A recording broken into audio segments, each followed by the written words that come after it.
Hey everyone, in today's video I'm going to show you how to use the morph transition in PowerPoint to create smooth, professional animations with almost no effort.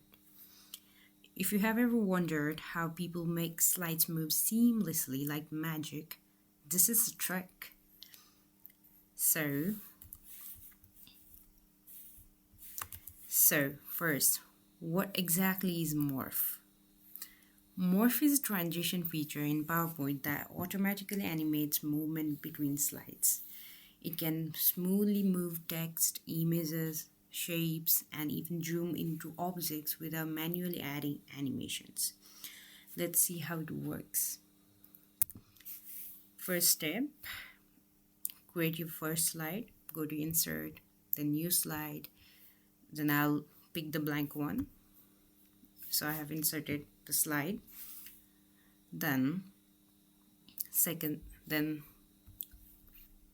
you have to insert any images or shapes that you prefer. I'll go add shapes. I'll go to shapes, add then rectangle.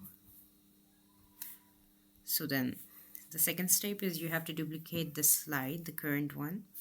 Go to the slide, right click, then duplicate the slide. Then on this side, on the slide, either move or resize the object. I'll move it to the corner. Yeah, done. Then now simply go to Transition tab and click on Morph. Now, and that's it. And when you play the slideshow, PowerPoint will automatically animate the movement between the two slides. Let me show you. That's it. This is the morph. So let me give you another one example. I'll add a circle. So simply first, in the first one I have just moved the object. Now I will resize it, make it to the double the current size. So I'll duplicate the slide here. Then I will make this circle a bit bigger. Then go to Transition tab, then go to Morph, just click on it.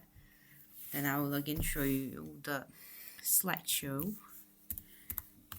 This is the first one that we have done, and that's a moving of an object. And this is the second one that we have just simply resized the object. So yeah, so see how easy it is to make this, and that's how you use Morph in PowerPoint. If you found this helpful, don't forget to like, share, and subscribe. So, and here are some quick tips. Always duplicate slides before applying Morph. Keep object names consistent for better result. Use simple changes like position, size, or rotation. Don't overuse it. Keep your presentation clean and smooth. And this is how you use Morph in PowerPoint. If you found this helpful, don't forget to like, share, and subscribe. And let me know in the comments what tutorial you want next. See you in the next video. Bye.